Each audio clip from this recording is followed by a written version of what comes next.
O Evangelho segundo Marcos, capítulo 8. A segunda multiplicação de pães e peixes. Naqueles dias, quando outra vez se reuniu grande multidão, e não tendo eles o que comer, chamou Jesus os discípulos e lhes disse: Tenho compaixão desta gente, porque há 3 dias que permanecem comigo e não tenho o que comer. Se eu os despedir para as suas casas em jejum, desfalecerão pelo caminho, e alguns deles vieram de longe. Mas os seus discípulos lhe responderam: Donde poderá alguém fartá-los de pão neste deserto? E Jesus lhes perguntou: Quantos pães tendes? Responderam eles: 7. Ordenou ao povo que se assentassem no chão. E tomando-os 7 pães, partiu-os, após ter dado graças, e os deu a seus discípulos, para que estes os distribuíssem, repartindo entre o povo. Tinham também alguns peixinhos, e abençoando-os, mandou que estes igualmente fossem distribuídos. Comeram e se fartaram, e dos pedaços restantes recolheram 7 cestos. Eram cerca de 4.000 homens, então Jesus os despediu. Logo a seguir, tendo embarcado juntamente com seus discípulos, partiu para as regiões de Dalmanuta. Os fariseus pedem um sinal do céu. E saindo os fariseus, puseram-se a discutir com ele, e tentando-o, pediram-lhe um sinal do céu. Jesus, porém, arrancou do íntimo do seu espírito um gemido e disse: Por que pede esta geração um sinal? Em verdade vos digo que a esta geração não se lhe dará sinal algum. E deixando-os, tornou a embarcar e foi para o outro lado. O fermento dos fariseus e o de Herodes. Ora, aconteceu que eles se esqueceram de levar pães, e no barco não tinham consigo senão um só. Preveniu-os Jesus, dizendo: Vede, guardai-vos do fermento dos fariseus e do fermento de Herodes. E eles discorriam entre si: É que não temos pão. Jesus, percebendo-o, lhes perguntou: Por que discorreis sobre o não terdes pão?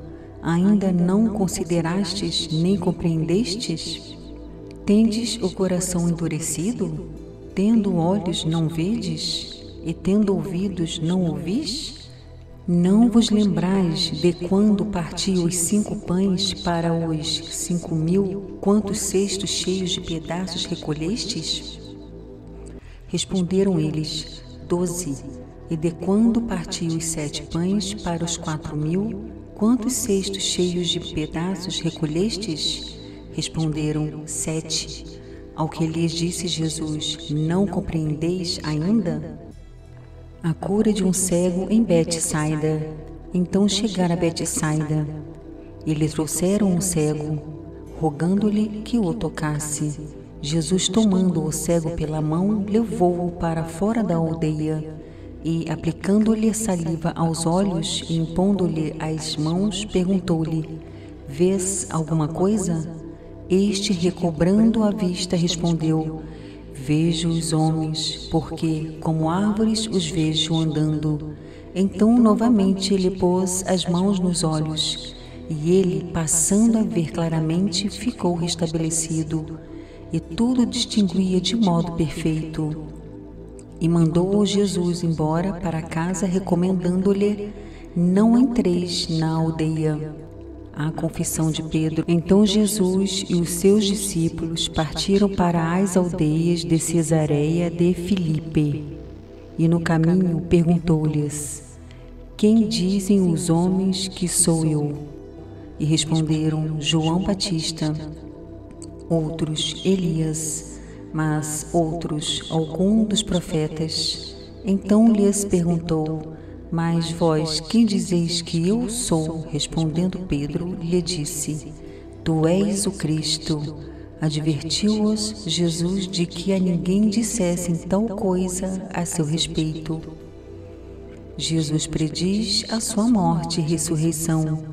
Então começou ele a ensinar-lhes que era necessário que o Filho do Homem sofresse muitas coisas, fosse rejeitado pelos anciãos, pelos principais sacerdotes e pelos escribas, fosse morto e que depois de 3 dias ressuscitasse.